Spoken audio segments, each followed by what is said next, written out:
राष्ट्रवादी शरद पवार पक्षाचे माजी प्रदेश सचिव नोवेल साळवे यांचे मागील 10 दिवसांपासून मुंबईच्या आझाद मैदानात आंदोलन सुरू आहे। दिनांक 22 डिसेंबर 2025 रोजी राष्ट्रवादी शरद पवार पक्षाचे प्रदेशाध्यक्ष शशिकांत शिंदे यांनी आंदोलनस्थळी भेट दिली।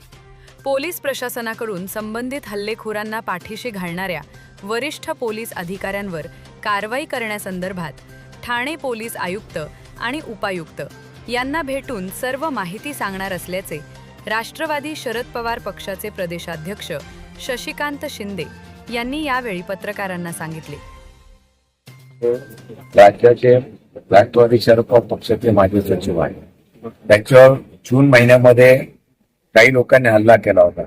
हल्ला केल्यानंतर त्यांना मायनर अटॅक पण आला होता।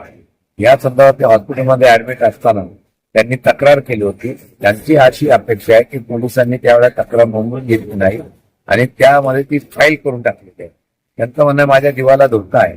भविष्य काळामध्ये या असलेल्या सर्व गोष्टींची चौकशी करावी आणि योग्य अशा प्रकारचा न्याय द्यावा आणि जे दोषी असेल त्याच्यावर कारवाई करावी म्हणून ते 15 दिवसापासून इथं बसलेले आहे। मी निवडणुकीच्या गडबडीमध्ये होतो। माझ्या पक्षाचा कार्यकर्ता म्हणून मी तिथं आलेलो आहे।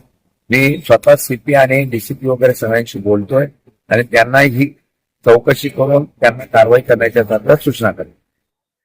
सर्वात प्रथम मी आमचे प्रांत अध्यक्ष आदरणीय श्री शशिकांत शिंदेचा आभार व्यक्त करतो की आज 11व्या दिवशी त्यांनी माझ्या आंदोलनाच्या ठिकाणी येऊन भेट घेतली। वेळात वेळ काढून त्यांचं फार शेड्यूल बिझी असताना सुद्धा त्यांनी मला वेळ देऊन माझी इथे भेट घेतली आणि भेट घेतल्यानंतर त्यांनी माझे सर्व अडचण जाणून घेतलं आणि त्याचबरोबर त्यांनी मला आश्वासन दिलंय की माझ्या प्रश्नांवरती ते लवकरच काही ना काही सोल्युशन काढतील आणि त्या संबंधित त्यांनी माझ्या समोरच 2-3 अधिकारींना, सीपींना, ठाण्याच्या सीपींना यांना फोन पण केलं, परंतु योगायोग ते फोन लागला नाही। नाहीतर एकंदरीत आताच्या आताच माझं सोल्युशन झालं असतं। परंतु एक गोष्टीचा मला आनंद आहे की माझा संपूर्ण पक्ष माझ्या पाठीशी खंबीरपणे उभी आहे।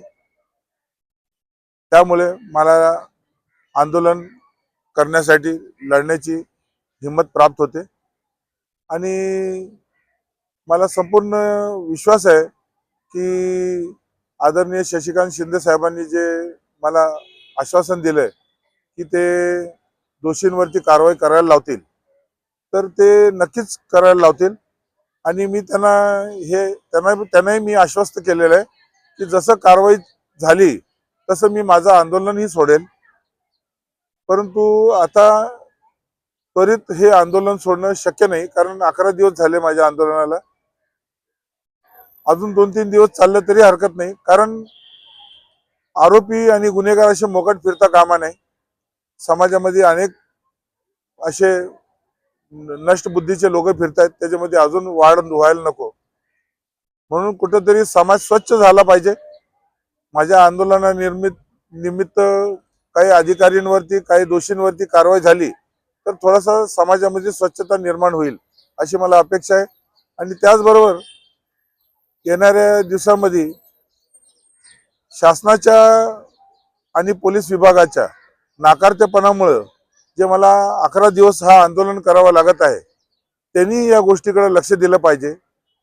ऍक्च्युली ही जबाबदारी आमच्या प्रदेश अध्यक्षाची नसून मी पक्षाचा असल्या कारणाने ते जबाबदार आहेत, ती गोष्ट वेगळी आहे। परंतु एक सामान्य नागरिक या नात्याने महाराष्ट्र सरकारची जबाबदारी आहे की एखादा आंदोलन करता बसलेला असताना त्याच्यावरती कुठल्या प्रकारचा अन्याय झाला ते बघून दोषींवरती कारवाई करायला पाहिजे।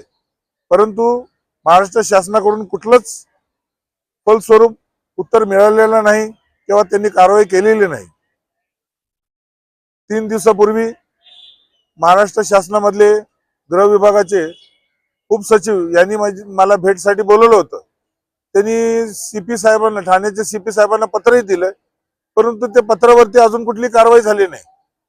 तर यांच्यावरती कुठल्या पद्धतीचा विश्वास ठेवायचा हा मोठा प्रश्न आहे।